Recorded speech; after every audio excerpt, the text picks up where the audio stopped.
let's begin. My name is Amit. Thank you very much for having me. I'm very happy to be here. First time in Gdynia. And today I'll present a new way to perform Sandbox Evasion, introducing VBA referencing along the way. And my key point in this presentation, I guess, is I want to introduce a new approach to Sandbox Evasion, a new approach to detect the sandbox and a new approach to evade the sandbox. And I think this is specifically relevant for this conference, as blue and red teams have met together to discuss these topics. So, as I said, my name is Amit, and I'm from Tel Aviv, Israel, not Shin Bet, not Mossad. I'm not lying to you, I promise. I work at Votiro as a security researcher, and I used to work for Checkpoint before that, studying exploit kits. And I like to skate, I used to skate, I swim, and I play the guitar. And my co-researcher in this research is our CEO, Aviv, who couldn't be here today. And as I said, we will be talking about sandboxes and sandbox evasion. And the main motivation for this research was the fact that sandboxes have become so widely used in the industry. I mean, almost every organization has a sandbox nowadays, and it's trusted. So, which means if the file has passed the sandbox, the user quite usually thinks that the file is safe and he can open it and no problem whatsoever. And so we have sandbox evasion techniques, and I will show a new way. And unlike common sandbox evasion techniques, what we came up with doesn't require code execution at all. So just to set things straight before we begin, I'm going to jump between topics, and I don't want to confuse anyone. So if you see the icon of this little guy running, he's trying to evade something. So this is relevant to evasion. And we will talk about evasion techniques and VBA referencing in terms of evasion.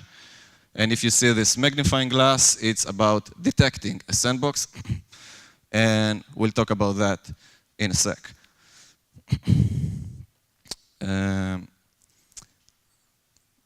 Usually, when we talk about a sandbox, the following topics might come to mind. And I talk about Office and VBA as well. And I won't be getting into any of these topics, but please feel free to contact me offline or by email if you have any further questions. So I won't be discussing in length VBA macros, Visual Basic for applications, or the Office protected view as a general. We won't talk about sandbox solutions and the general concept of a sandbox and tracking pixels. So I'm guessing the audience is familiar with these topics. If not, please feel free to contact me. My details will be at the end of this presentation, and I'll be happy to answer. So let's start with sandbox evasion techniques as they are today. And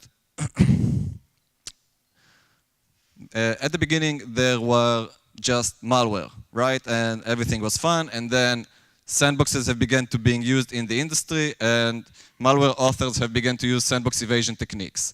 And the term sandbox evasion usually is being used to describe every way you can to detect or manipulate or evade or trick or whatever word you can come up for a malware to trying to trick a sandbox. And this is literally what happens. When you use sandbox evasion, it's either to detect a sandbox or evade it or both.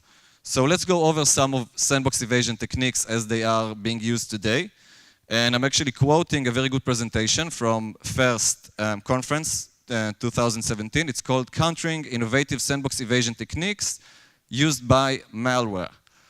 And we'll start with evasion, with detection, sorry. That's a mistake.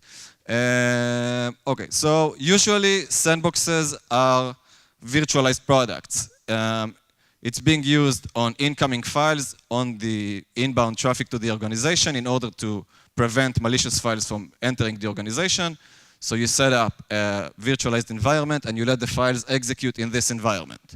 So because it's a virtualized environment, I can look for virtualized artifacts. I can look at the hypervisor and trying to understand if it's a physical hypervisor or a virtual one, for example, VMware or VirtualBox or this kind of hypervisors. I can look for virtualized DLLs. If it's a virtualized product, it must have some drivers to support it, and so on. Another thing I can use is side channel attacks. I can figure in advance the CPU tick of a physical machine and compare it to the CPU tick of the machine I'm currently at, and compare those. And if it's a virtualized machine, it should be different than the physical machine, and so forth. And another thing I can do is look at the hardware. Does this hardware setup make sense? I mean, if it's a genuine user machine, it makes no sense for it to have 20 gigs of disk space or 2 gigs of RAM, because it's not so common today. And in virtualized machine, it's actually quite common because you want to spare your resources. So that's number one. And number two, I can look at the environment and I can say, okay, how artificial this environment is. I mean, does it make sense? Does it look like a genuine user's environment? I can look at the username. I can look at the recent file count and screen resolution. Check the cookies and browser history if they exist. I can look at running processes and say, okay, if I encounter the Wireshark or Process Monitor or Process Explorer, then this most likely is a security researcher trying to analyze my malware, and I don't want to infect this machine. And one final thing that's really cool, actually, is looking for old vulnerabilities. So I have my malware trying to exploit a very old vulnerability, and if it succeeds, it means that this environment is vulnerable to a very old vulnerability, which makes no sense if it's a user. The user must have patched this vulnerability beforehand. So this must likely an artificial environment used to test my malware, and I don't want to infect this environment. So these are all used for detection, and we can actually see this tool called Paranoid Fish. I'm guessing some of you know it. It's used by security researchers to test their environment. So you execute this code in your environment, and it looks for some of the stuff that we've talked about. It looks the hypervisor and CPU. It checks username, file path, mouse activity, and disk size, and so forth. So this covers the detection part. And we can move on to evasion, where I can analyze the product I'm trying to evade and go around it. For example, most sandboxes uses hooks. And if I know what those hooks are, I can either remove them altogether or work around them. I can use different API calls or functions that are not hooked. And I can delay execution, for example, using sleep, but sleep is a known trick by now, so I can count Fibonacci numbers and so on. And another thing I can do is force user interaction or user behavior on a virtualized machine. And I can say, okay, I want the malware to execute after 3 clicks on the GUI interface, and so forth. So I can require user interaction, I can check the date and time zone to see if it makes sense, or if I can target my user according to the time, date and time, and encrypt payloads, and so forth. So this is pretty much for detection and evasion. The thing about these techniques, which are being used today, is most of them require code execution. So I have to get my code running within the sandbox, and then my code collects all sorts of data, trying to fingerprint the system. And once it does, it can decide if it's a user or a sandbox, and then act accordingly. If it's a sandbox, it will abort execution. If it's a user, it will infect the machine. And the thing is, sandboxes nowadays are able to identify sandbox evasion techniques. So if I don't bother to obfuscate my code, static analysis tools can actually analyze my code and say, okay, he's trying to do A, B, and C. It's a suspicious behavior. I'm not going to even bother executing it. It looks suspicious enough. I'm going to block it. And if I did obfuscate my code, so the sandbox, as a sandbox environment, will execute it and analyze my behavior and say, okay, this is a suspicious behavior. He's trying to fingerprint me. I don't know what's going on. I'm gonna flag it as suspicious anyway. So nowadays, we have sandboxes being able to detect sandbox evasion techniques, and the process never ends. Malware authors provide new sandbox evasion techniques, sandboxes block them, and the wheel keeps on turning. And we try to produce a new way to perform sandbox evasion altogether. So, sorry, it feels like my bar mitzvah. Okay, so, okay, VBA referencing. VBA, Visual Basic for Application, it's a very known concept. It's being used in the industry for a long time. It's been developed since the 90s, I guess. And it has all sorts of capabilities that most users are not aware of. And in order to truly understand its capabilities, you have to read this document, the MSO VBA document, which is not so nice. It's the documentation by Office, 111 pages, and they update it every now and then. And it details all the information you can, all the capabilities and features you have within Visual Basic for Application. So VBA is actually a binary file. It's a file format.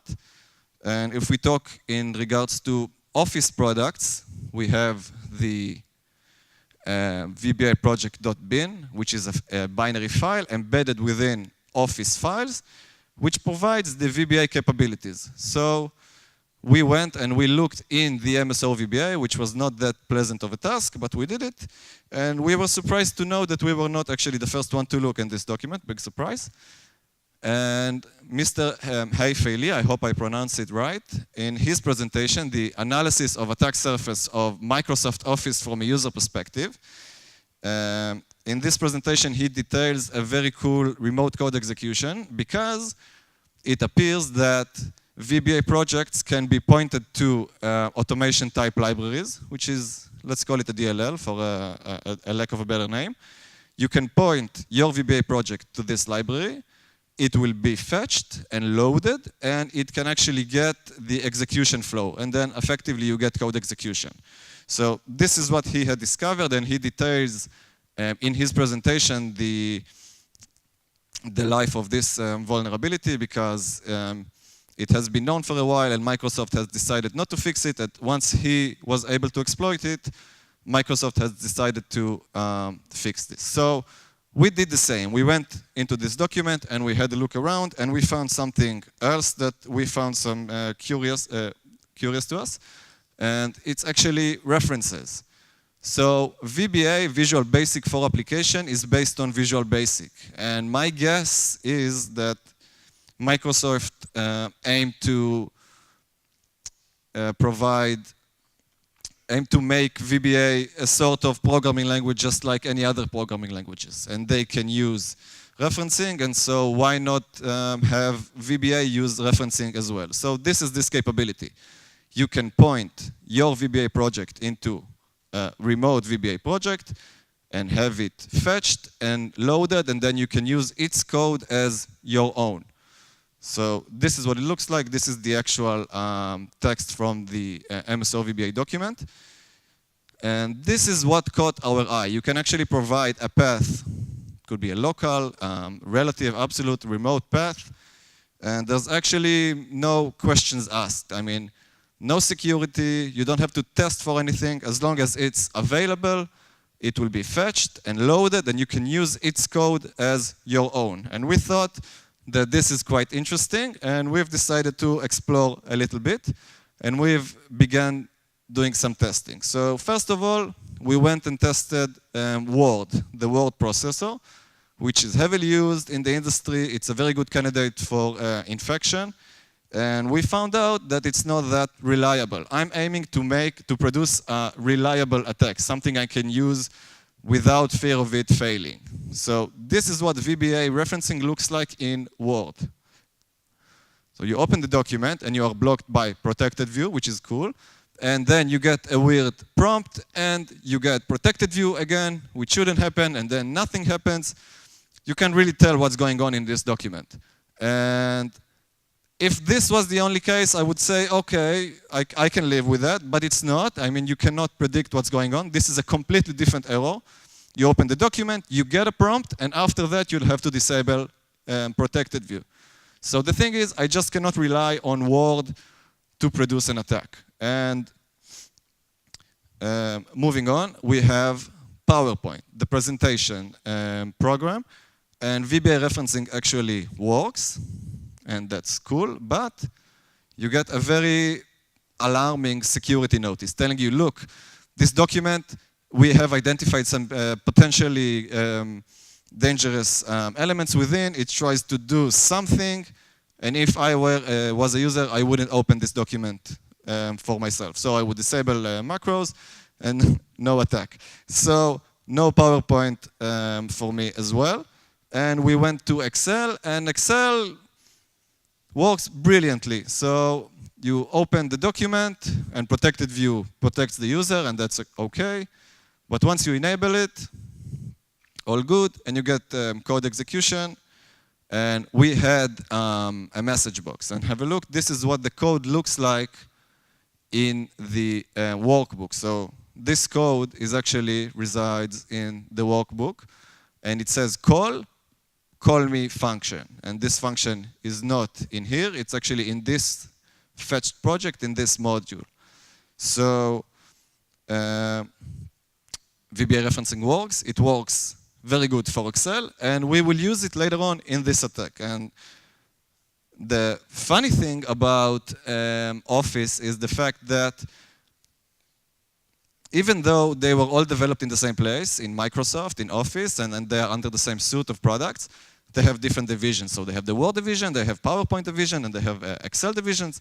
And they all produce something different. I don't know why, but you have Word and PowerPoint, which doesn't act the same as Excel, and I'm just going to rely on Excel for this attack.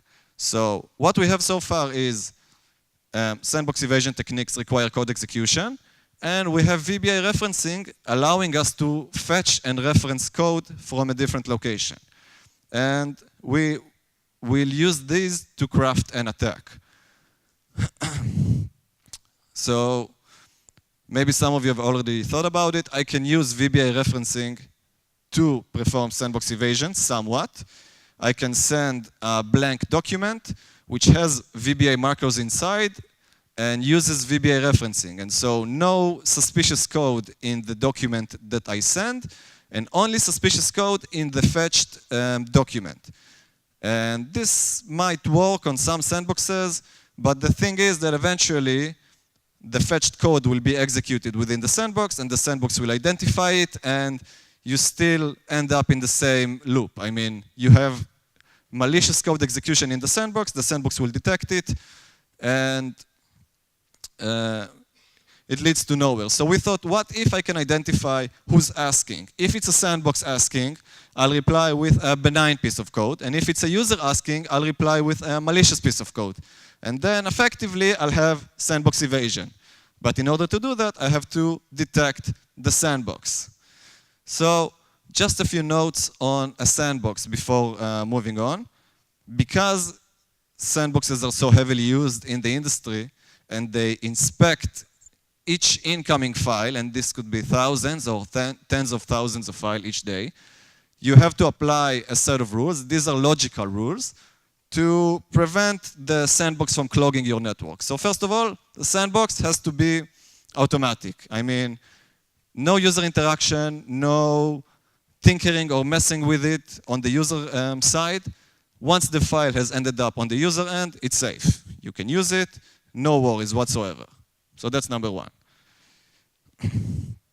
Number two, it has to be fast. I mean, if you have 1,000 files per day, each file takes between 5 to 10 minutes to being analyzed, you'll effectively clog your network. So besides setting a time limit, sandbox vendors do all sorts of optimization, whether it's the hardware optimization or on the OS level or on the application level. And the final thing, it has to be secureless, because a sandbox is called a sandbox because nothing bad can happen within. Everything you do within a sandbox won't affect your environment. So you can just say, okay, I'm going to drop most or all of the security mitigations, and I will allow the malware to execute freely, and then I can see exactly what it tries to do as fast as I can, and then I can flag it as fast as I can. And I can actually, if I see what it's doing completely, I can say, okay, it's this kind of malware family or that kind and so forth. And actually, the last bullet actually supports the two above, because when you disable security mitigations, you don't have to click enable content, so the process is automatic, for example, and it's faster. You don't have to load all of these security mitigations, and you don't have to disable them. So it's quicker. And building on top of that, let's have a look at the difference between a sandbox and a user in terms of Office. So when a user opens a document, usually by group policy, the user is protected with protected view, which is a very good product. I don't have anything bad to say about it, by the way. And so the user opens the document, and he has to disable protected view to allow all sorts of elements to be loaded in the document. And we'll talk about protected view in a sec. So you have document open. If you want to move along, disable protected view. At some point, the VBA engine will load, causing VBA referencing to happen. And that's from the user's perspective. If we look at the sandbox, because it's fast and automatic and secure, we don't have protected view. So the document is opened and no protected view whatsoever to support all of the bullet points we talked about. And once you open the document, no protected view, VBA engine loads automatically, actually before the document is fully loaded. And VBA referencing occurs when it eventually, just like before. So we can actually spot a difference in here. There's a gap between a user and a sandbox. And we will use this gap to identify the sandbox. And just a few notes on protected view. So most people think that protected view is for code. And it protects you from code, and it protects you from ActiveX, which is true, but it's not the complete case. Protected view is a very powerful sandbox, and it aims to protect the user from all sorts of threats, as we'll see in just a sec.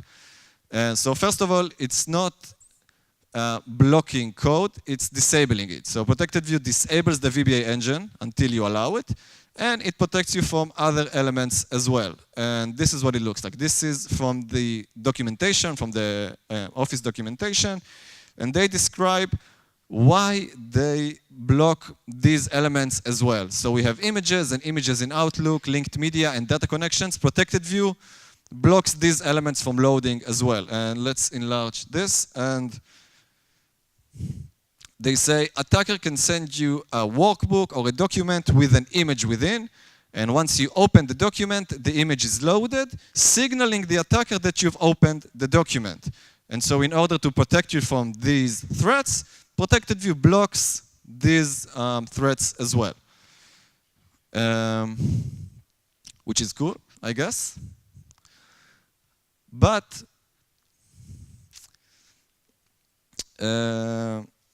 as I said, we will rely on it, sorry. So if we look at it from the user's perspective, we have protected view, and it's being used to protect the user, obviously.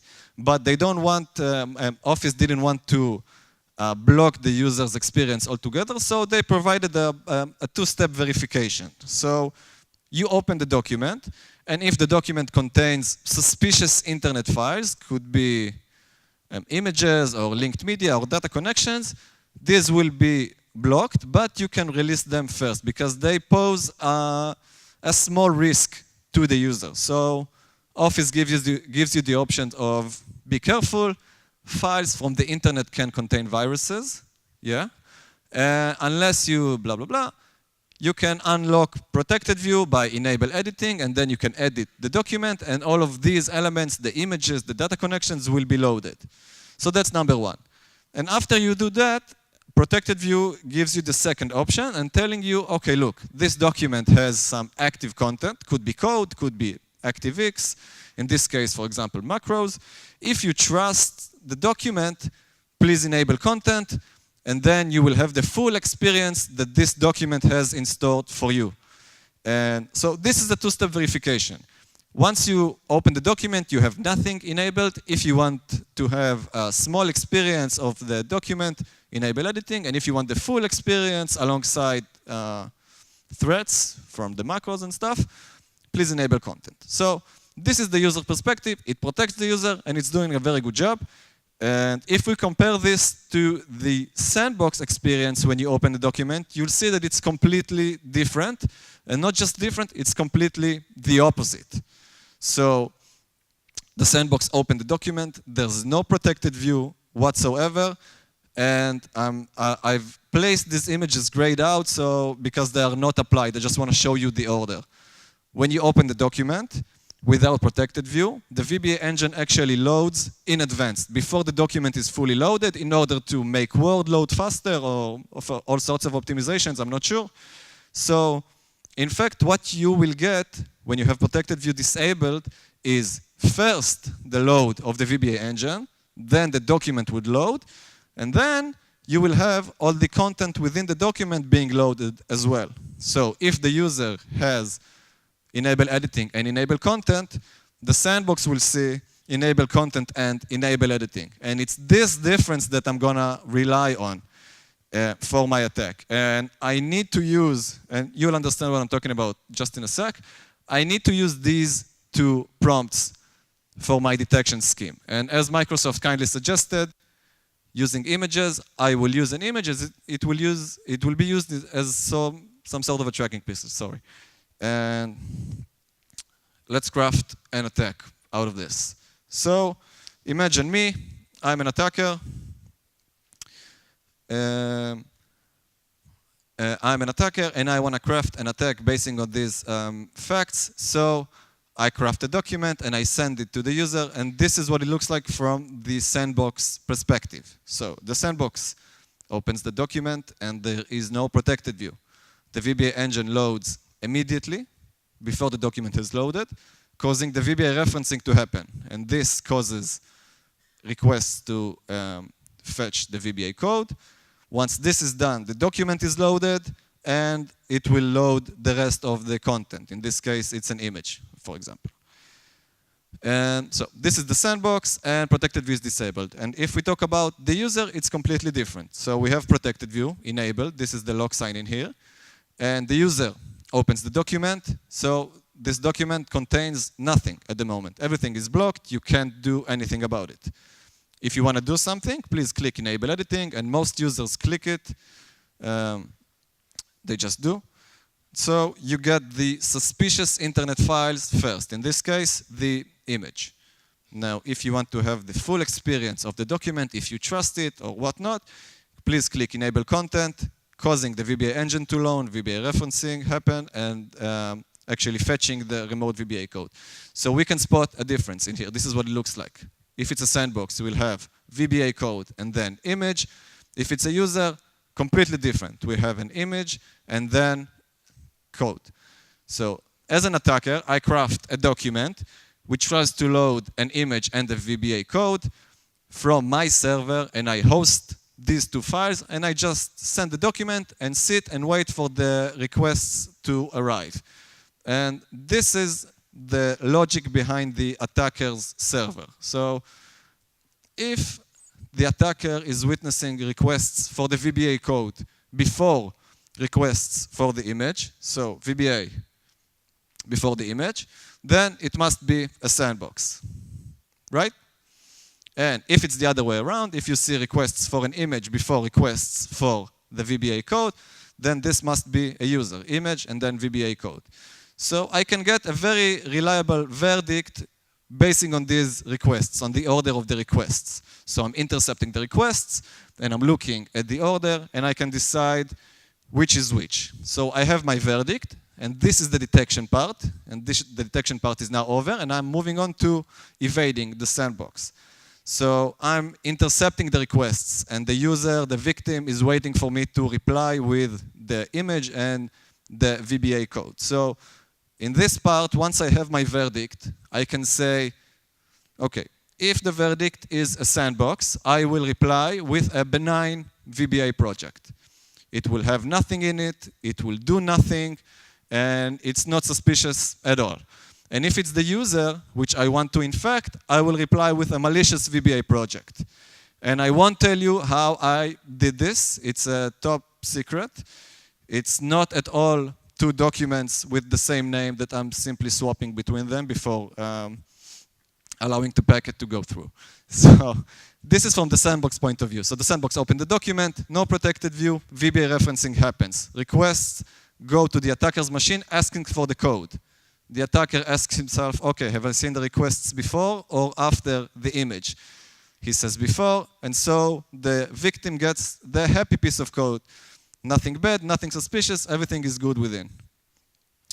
And the document keeps on loading, image is loaded, and nothing bad happens, right? There's nothing malicious in this piece of code, so the sandbox suspects nothing and passes it on to the user. The user opens the document, clicks enable editing, causing the image to load. The attacker notes that the image has loaded and keeps on going. The user clicks enable content, VBA engine loads, VBA referencing, and now the attacker gets requests for the VBA code that had image requests beforehand. The attacker notices that and says, okay, let's provide with the malicious piece of code, the sad face, very bad. And so this ends up with the user infection. Effectively, that's a sandbox evasion. Agreed? Yeah, okay. Demo, hopefully? Yeah, okay. So, let's see. Okay.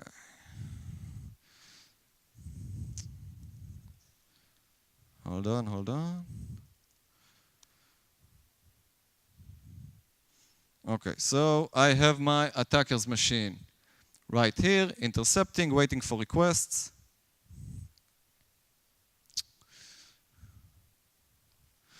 Okay, and this is the document that I'm going to send to the victim and then pass it on to the user. And I don't have a sandbox on this machine, so I'm going to simulate it with disabling and enabling protected view simultaneously. So once you enable content on a document, it's becoming a trusted document, and Office won't enable protected view again. So I've opened this document before. It's currently trusted. Okay, so there's not going to be any protected view on this document, and this is what it will look like. Hold on. Okay, yeah, so it opened on my machine, but you can see the document is opened. The image is loaded, but if we look at the code, okay. So, call me, we've seen this before. No call me function is in here, and it's actually empty. Nothing is happening. So it's a benign document, and if we look at this piece of code, we can see sandbox. Very cool. Okay, so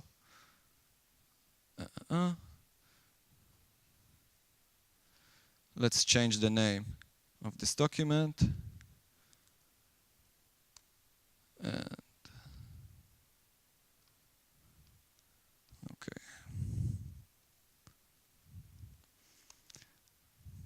Now, when I open this document, it should open in protected view, and I hope you'll get to see this on this screen. Hold on.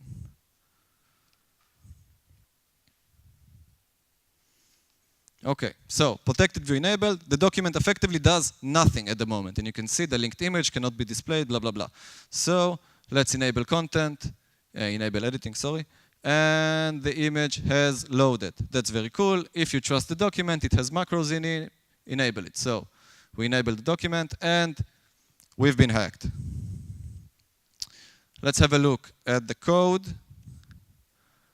So workbook, is the same, but if we look at the module, we have userform.show. So this is effectively code execution. I could have done whatever I wanted at this stage. I just wanted to visualize it for you. And Sandbox Evasion, right? Thank you. Okay. Let's see. Oh, user sandbox, yeah, sorry. It's not the best piece of code, I'll give you that. Okay, so I prepared a video, but we can skip that. And okay, so we've tested several sandbox solutions on this topic. And I'm not gonna name any solution, open source, commercial, both. and we were able to evade all of them, but that's not the main issue. All of them were evaded, but we've found out more alarming issues as well. So first of all, some of them block SMB, which is even better for me, because the sandbox should allow everything to execute and everything to happen. And if you block SMB, for example, in this attack, I get my chance, because the document will do nothing, and it will fetch nothing, so the sandbox will suspect nothing. It will pass it on to the user, and if the user has SMB enabled, for example, then I get my chance. So this is something to note. Some other sandbox solutions allow SMB, but don't bother to inspect what's coming. So in this case, it was a VBA project that had a user form within with text and an image. And I can have, for example, a piece of code or a binary file, base64 encoded, embedded within this user form, which will then be extracted with the macros and executed. So you can actually get the second stage dropping with this technique. So you have to inspect what's coming as well. And the final thing to consider is that this is not the only way to perform this attack. This is just a concept. You can do pretty much the same with PDF. It has a JavaScript engine. It has its own protected view. And just a week ago, I think, a researcher from Checkpoint has shown that you can actually fetch remote elements, which will leak the NTLM hash, but will be used as the beacon that we used. Pretty much the same. So this concept can be applied to PDF, and I'm guessing more elements as well. Something to think about. Mitigation. So first of all, block, SMB, and FTP should work in this attack as well on the user end, inbound and outbound. It shouldn't be there. And don't block it on the sandbox. The sandbox has to be as loose as possible, but as allowing as possible in terms of communication for the malware to actually achieve its full potential, and then you can detect it in full. Second of all, and this is probably the most important, you have to think about your sandbox environment and mostly the analysis machines, and decide whether you want to redesign the concept.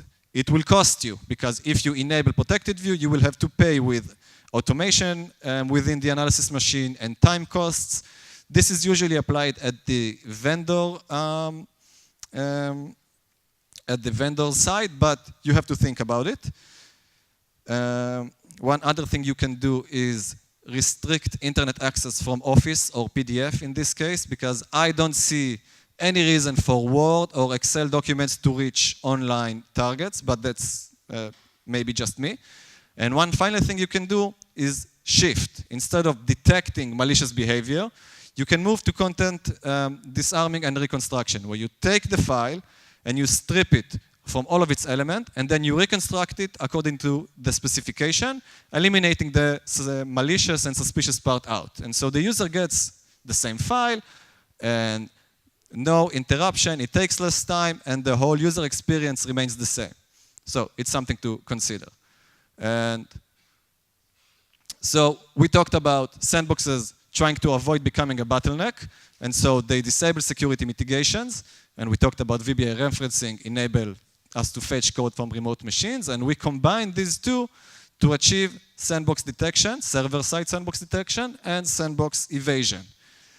And we didn't break anything. We didn't use a vulnerability, and we didn't target a specific sandbox or a specific product within the sandbox. We used the sandbox's logic, and we abused the VBA legitimate features, which ended up in infecting the user. So if you can identify a key difference between a user and the sandbox, you can actually achieve sandbox detection. And server-side sandbox detection, even better. If you can combine this with some kind of code referencing or text referencing and then evaluate this kind of text, then you can achieve sandbox evasion. And because sandboxes are so heavily used and trusted in the industry, if you have sandbox evasion, you'll most likely end up with user infection at the end. And that's it. Thank you very much. Questions? So it's a feature, not a bug, right? Thanks for sharing this. It's a really amazing technique. My question is, because you said if you block the outgoing traffic to SMB, it will be effectively blocked, this method, because it is not able then to download the referenced document, right? Yeah. Is it possible to use any other protocol other than SMB to get the remote document, like over HTTP? I don't know if Office actually allows that, but... So yeah, that's a very good question, and I've tried using different protocols for that. I've tried FTP, which seems to work, but it's kind of buggy. As I said, you can't really rely on Office products to behave the way they should. You just can't predict it. So I'm guessing, I'm going out on a limb and saying FTP should work. I've tried HTTP, and it didn't work so well. But it's really hard for me to tell, because I might as well just say yes and let you toss the ball over to your side and yeah, okay, thanks. see what you can do. I'll definitely play with it myself. Yeah, thank you. Anyone else? All right. I guess the dinner wins. So thanks, Amit.